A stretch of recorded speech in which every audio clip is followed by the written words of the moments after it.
About yourself and what we're going to be doing, it'd be great. All right. My name is Alan Heaton. Pretty much a local here in Atlanta, close to Blue Competition Cycles. Got a degree or two from Auburn University in exercise physiology, both the undergraduate and graduate level. I'm a USAT certified level 1 coach, and I'm certified through the Serrata-based SICI Fit School system. So hopefully we can help Dave out today in getting his initial fit, which pretty much primarily focuses on proper knee angle and hip placement on the saddle. And then we'll kind of roughly estimate where the wind tunnel guys may end up squaring him away, I guess, in a few days in the wind tunnel. So it's not going to be super scientific like the wind tunnel experience will be in a few days, but we'll at least do a lot of the hardcore cutting and placement positioning for the follow-up in a few days. So we'll get a good start. Sweet. So all you do is distribute a little bit more weight on your right foot than your left. Not too crazy.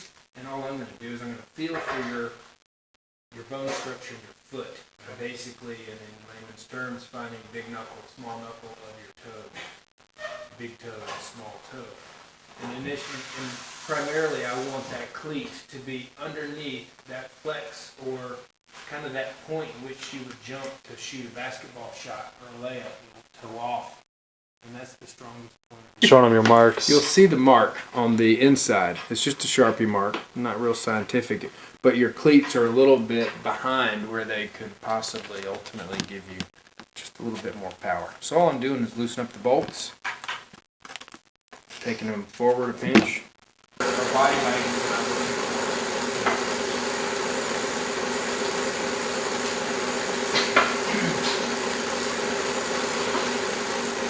I'm going to ask you to do something special. Keep writing for now, and I'm going to talk you through it, and then I'll have you actually go through the action. Which is, I'm going to actually take a knee measure with the goniometer on this bike, and I'll be able to make a seat cut in a minute on your bike with confidence. Because it's only one cut opportunity on a bike like this. If you cut it too short, you're really in trouble. So as you pedal around, think about how your foot's going through the motion. You have an elevated heel the whole time you're pedaling. So that's a very good trait to have in cycling.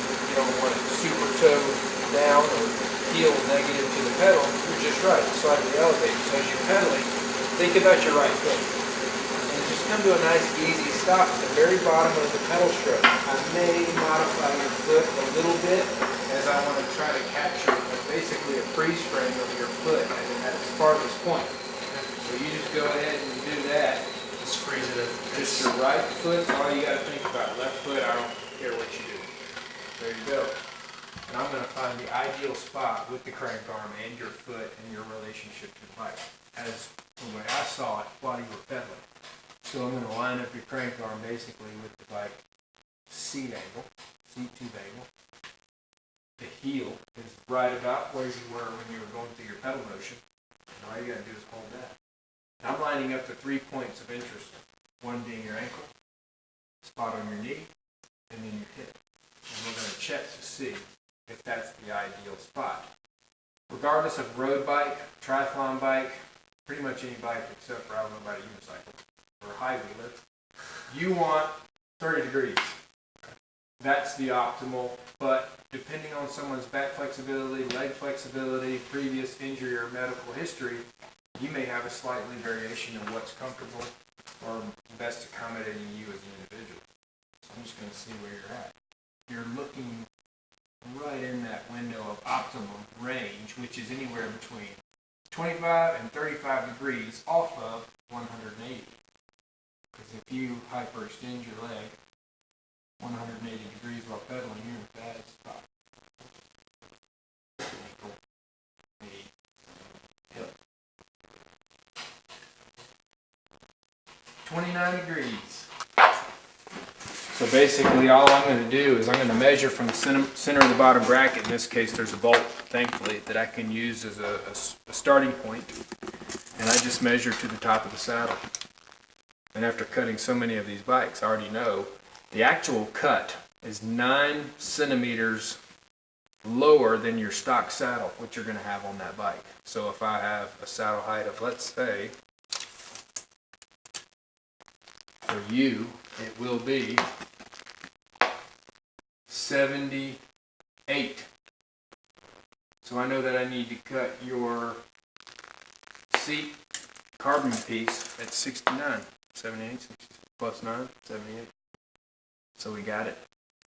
So your cut mark will be 69 centimeters, and I can actually even see it in relationship of my tape measure in the top of your seat topper or cap. Something like that. Press with your finger and it'll be perfect. And so I know that your saddle height is actually right here, 78. And I need to make my cut at 69. So there's the 69. So I know that everything above that cut, we got cut guide made specifically for the shape, teardrop shape of the Triad. It won't fit on any other bikes that we know of. So every bike frame that you purchase, you get a cut guide and a seat top to go onto it.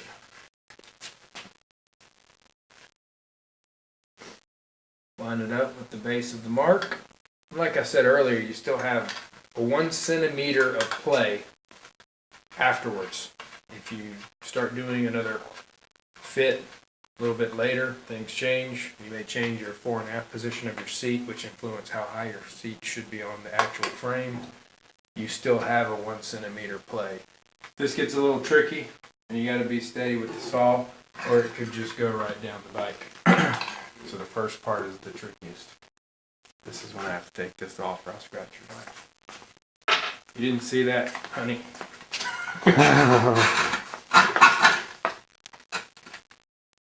Tight end.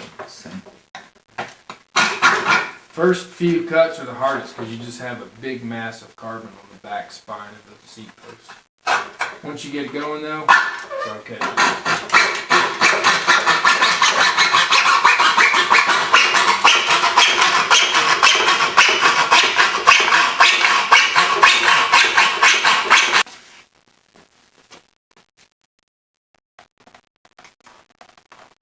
Basically, most of the resistance on the clamp is along this back spine here.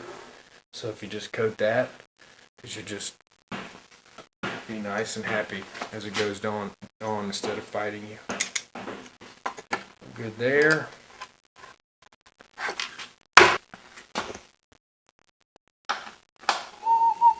So it's forward, on. Forward, on. It's not lefty, loosey, righty, tighty. Pedals on. Right foot, that's your focus. Gonna do a nice, easy stop. Freeze framing your foot in that same position it would be if it were pedaling.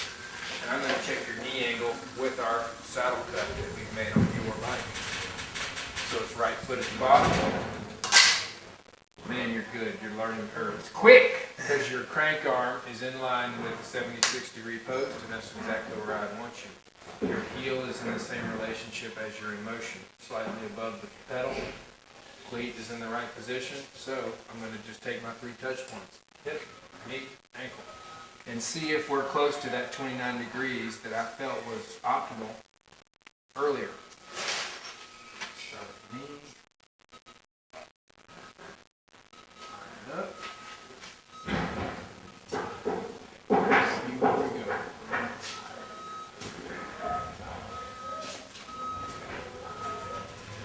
Pedal some more and let me watch some more.